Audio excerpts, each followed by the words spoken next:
Tukisalia kwenye hayo, naibu kamishna wa kaunti ndogo ya Nambale Caroline Onchoka ameamuru maafisa wa utawala kwa ushirikiano na wazee wa mtaa katika eneo bunge hilo kuhakikisha kuwa wanafunzi wote wa gredi ya 10 ambao hawajajiunga na shule za sekondari ya juu wamesakwa na kufikishwa shuleni ifikapo hapo kesho.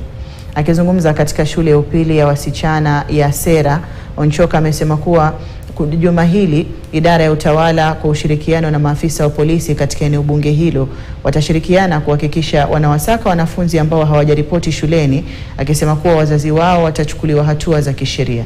Ni swala lililosisitizwa na katibu katika idara ya kitaifa ya mipango Daktari Boniface Makoha, ambaye amesema kuwa serikali imeweka mipango ya kuhakikisha baadhi ya mahitaji ya shule za kutwa yanagharamiwa ili kupunguza mzigo huo kwa mzazi.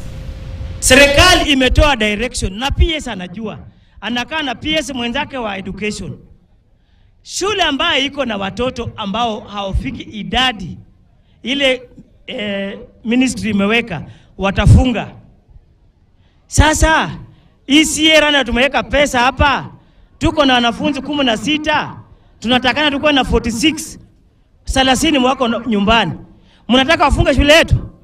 Tuko na program ya serikali na saa hii ni transition. Ile tunasema 100% transition.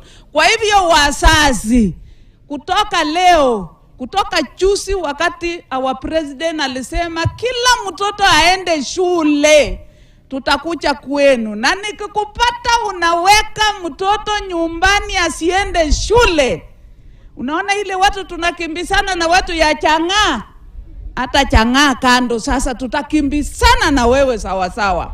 Kama kuna mtoto ambaye anastahili kujoin grade 10 na bado hako nyumbani na visingizio ni kwamba hana uniform, hana school fees, akasema na tusipate kitu kama hiyo. Hata leo, kwa sababu mimi ni mouthpiece yake, napeana directive kwa village elders.